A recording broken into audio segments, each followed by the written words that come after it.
मेरा नाम आरुषि है। ये कहानी मेरी बेटी अदिति और उसकी जिंदगी की है। मैं बिजनौर के एक छोटे से कस्बे में रहती हूँ। जब मैं विधवा हुई थी, तब मेरी उम्र सिर्फ 18 साल की थी।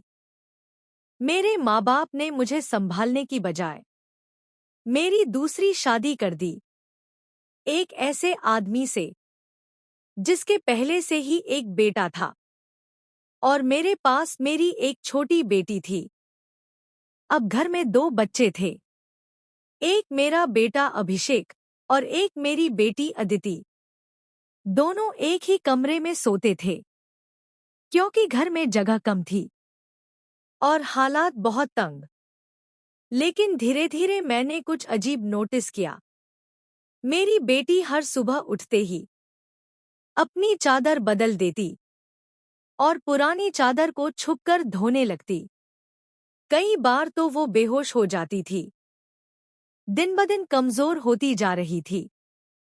एक सुबह मैंने सोचा, देखूं आखिर माजरा क्या है। जब मैं उसके कमरे में गई तो जो देखा, मेरे होश उड़ गए। वो नजारा ऐसा था जिसे देखकर मैंने सिर झुका लिया। बस इतना ही कहा, भगवान, ऐसा मंजर किसी माँ को मत दिखाना।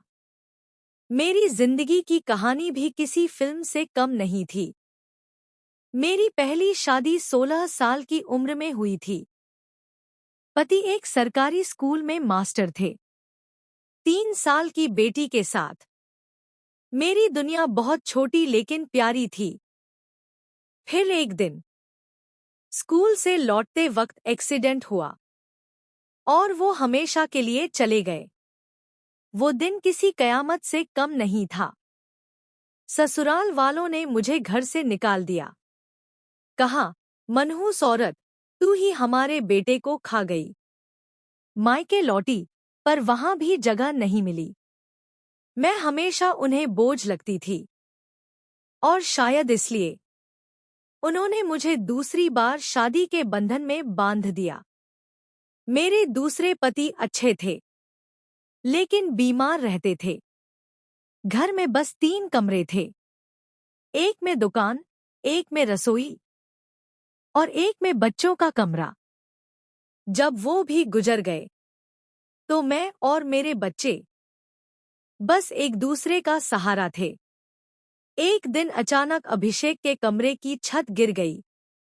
भगवान का शुक्र था कि वो बाथरूम में था, वरना जान चली जाती। अब वो कमरा रहने लायक नहीं रहा। मजबूरी में मैंने उसे छोड़ दिया और बच्चों को एक ही कमरे में सुलाने लगी। शुरुआत में सब ठीक था, पर फिर अदिति की तबीयत बिगड़ने लगी। वो रोज सुबह बेहोश हो जाती और जागते ही चादर धोती। मैं डर गई थी। डॉक्टर ने कहा, लड़की बहुत कमजोर है, ध्यान रखिए। लेकिन जब भी मैं उसे रोकती, वो कहती, मां, बस ये चादर धोनी है, फिर आराम कर लूंगी। कई बार मैंने छुपकर देखा। वो बिस्तर से उठती, धीरे धीरे चादर मोड़ती और ऐसे धोती मानो कोई रहस्य छिपा हो। उसकी आंखों में डर भी था, थकान भी और कुछ छुपाने की कोशिश भी। एक दिन मैंने दोनों को बातें करते सुना। अभिषेक बोला, अब नहीं अदिति, ऐसे नहीं चलेगा। अगर तू कमजोर होती गई तो मैं नहीं रहने दूंगा ये सब। अदिति ने जवाब दिया, बस कुछ दिन और भैया, अब ये मौका नहीं मिलेगा। मैं समझ नहीं पा रही थी, ये कौन सा मौका है? क्या चल रहा है मेरे बच्चों के बीच? उस रात मैंने देखा, दोनों कमरे में जाग रहे थे, बातें कर रहे थे। दरवाजा अंदर से बंद था। मैंने आवाज दी। काफी देर बाद दरवाजा खुला। दोनों ऐसे बैठे जैसे अभी नींद से उठे हों। मेरे मन में डर बैठ गया।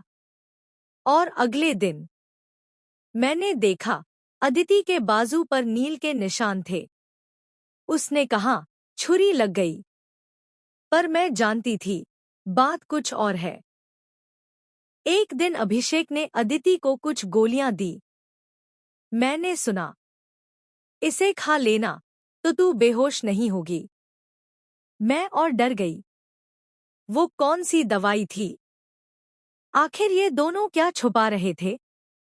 मैंने तय किया, आज मैं खुद जानूंगी सच्चाई। रात को जब वो सो गई, मैंने धीरे से चादर खींच ली। जब खोली तो कुछ नहीं दिखा, पर ध्यान से देखने पर मुझे उसमें छोटे छोटे सफेद बाल दिखे। चादर बालों से भरी थी।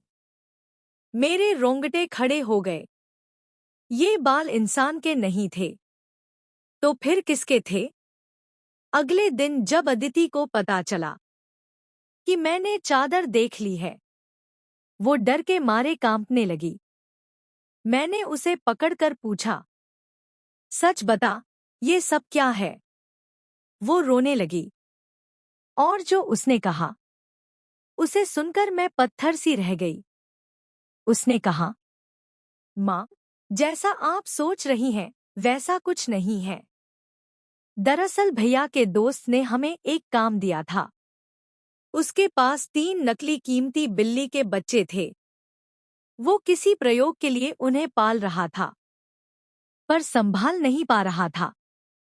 उसने हमसे कहा, अगर तुम इन्हें कुछ दिन रख लो, तो हर दिन के 1000 रुपए दूंगा। घर में पैसे नहीं थे, इसलिए हमने वो काम ले लिया। रात में भैया दुकान से थक कर आते, तो मैं ही उन बच्चों की देखभाल करती। उनके छोटे छोटे सफेद बाल बिस्तर पर गिर जाते थे, जिसे मैं सुबह धो देती थी। मुझे नहीं पता था कि उनसे मुझे एलर्जी है, और इसी वजह से मैं बेहोश हो जाती थी। भैया ने जो दवाइयां दी, वो एलर्जी की थी। हमने आपसे ये बात नहीं बताई, क्योंकि हमें डर था कि आपको जानवर पसंद नहीं है, आप नाराज हो जाएंगी। मेरी आंखों से आंसू निकल पड़े। मैं सोच भी नहीं सकती थी कि जिन बच्चों पर मैंने शक किया, वो दरअसल घर बचाने की कोशिश कर रहे थे। अभिषेक ने कहा था, जब पैसा आएगा तो छत बनवाएंगे। और सच में कुछ ही हफ्तों में कमरे की नई छत बन गई। अदिति ने बच्चों को ट्यूशन पढ़ाना शुरू किया। घर के हालात सुधर गए। मैं सोचती रही, जिंदगी ने मुझे बहुत दर्द दिए, लेकिन मेरे बच्चों ने साबित कर दिया कि हर अंधेरे में एक उम्मीद की किरण होती है। कभी भी जो बात हमें गलत लगती है, वो असल में सबसे सच्ची होती है।